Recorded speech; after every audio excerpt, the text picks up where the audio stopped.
One of the most difficult things to hire, one of the easiest things to uncover in the history of a car is seeing whether this car has been subjected to a flood before. When water goes into your car, chances are when you clean the car up, there will be spots where the detailer or the workshop missed up. That's when you will spot very suspicious looking watermarks, sand, mud and dirt and weird kind of stains. The evidence of a flood damaged car is very difficult to remove. But on the flip side, if let's say like a car has been flooded before and whoever that undertook the repairs managed to wipe clean all evidence, well, that is the sign of a good repair job. And chances are the car will probably drive like normal anyways.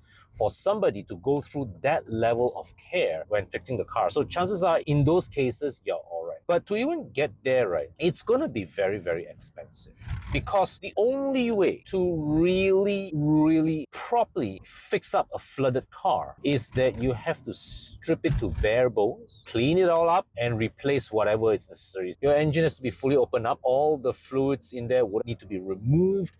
You need to bleed it all dry. Your engine oil, your coolant, your brake fluids, your transmission fluids, where applicable, your power steering fluids, all needs to be cleaned up, all needs to be dried up and put back together. So in some cases, you won't need to replace the items, but you will need to thoroughly clean it up and dry it. Your electronic components. Now, this is where things can be very tricky, because if your car happened to be switched on at that time, and chances are most cars today, right, even if you switch it off, there's still some electronics running in the background. And when water gets into contact with all the control units or in the wiring, what happens? You have short circuits. And all that would introduce various forms of errors and gremlins into your car's electronic system that is very hard to troubleshoot and auto detect. You can replace some of these items, but are you going to replace them new? And if you're not going to replace them new, right, then you're going to look at used items. And here's the tricky part. Let's just say that a CAN bus control unit